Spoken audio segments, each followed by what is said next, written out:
College football is not a normal sport, and in my opinion, it's a reality show. One with characters, scandals, plot twists, villains, fan meltdowns, you name it, we've got it. And this season we focused on Indiana's perfection, Lane Kiffin and where his next home was going to be, and we obviously can't forget the recent chaos surrounding the college football playoff. But since Wednesday afternoon, Michigan still found a way to outdo everyone. Before we go any further, nothing in this video should be taken as fact besides the firing and the arrest of Sherrone Moore. Everything else is unconfirmed and comes from the internet rumor cycle. I am just reacting to what Twitter is saying, and in no way am I verifying any allegations whatsoever. So let's react to this whole situation. Michigan fired Sherrone Moore for cause after an internal investigation into an inappropriate relationship with a staff member, of which I'm not going to name, and that part is real. A few hours later, Moore was arrested and booked in connection with an alleged assault, and we are going to emphasize the words allegedly often.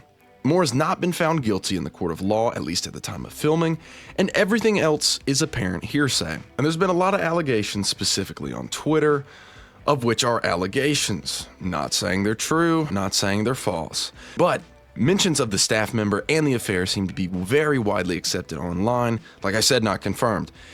And I can't emphasize how insane this whole situation is. Connor Cook, former Michigan State quarterback, tweeted this, quote, "Sherrone Cheater Moore got a staff member pregnant and is soon to be fired," end quote. And this was all on December 1st, 10 days before we knew anything of note. How he found out if the entire tweet is true is still up for grabs. While Twitter is acting like there is concrete evidence of a lot of things, none of it is 100% verified, and I'd prefer to stay out of civil court. The staffer also did receive a 55% salary increase from the 23-24 season to the 24-25 season. The salary was in the range of $58,000 and went up into the $90,000s. And it is also extremely interesting that in 2018, Sherrone Moore tweeted about attending a Diddy party. When we talk about Michigan's football program, not the players, the program has drowned in scandals recently. And for valid reason, Michigan has earned a shady reputation.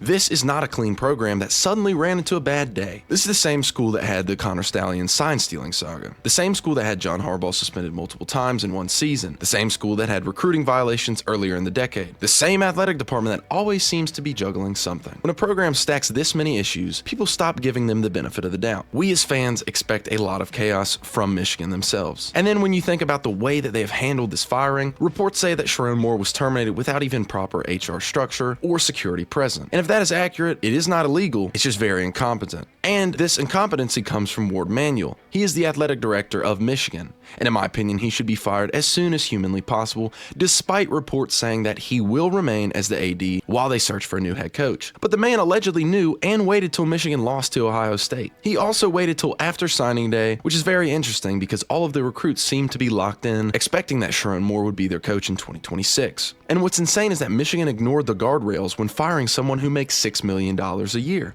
They fired Moore in a volatile moment without the guardrails that they really should have. And that is how you end up with more problems than you started with. As reported, a few hours after the firing, Sherrone Moore was arrested on suspicion of assault. So when people say Michigan needs to clean house, in no way are they wrong. This is beyond a one-person issue. This is an athletic department that has made bad decision after bad decision for years. Firing Moore was a must. He also had declining results, and it's extremely interesting how they were able to fire him with cause, despite performances really going downhill. In my eyes, this program is rotten to the bone. And for those who are asking for Biff Poggi to return, as a Charlotte fan, let's be very honest. Poggi is a vibes guy. He's a great recruiter, a wonderful motivator, and every player who has ever worked with him talks about how much they love him. But he's not the guy to rebuild a program with deep structural issues. He's not the answer to a culture problem this big. He's a great help on the staff, but he's not the one to run Michigan at the level they need to be at right now. He's even said he doesn't want to be a head coach, despite now being appointed interim. So as we know, college football will always be chaotic, and Michigan just happens to be running the wildest storyline of the year.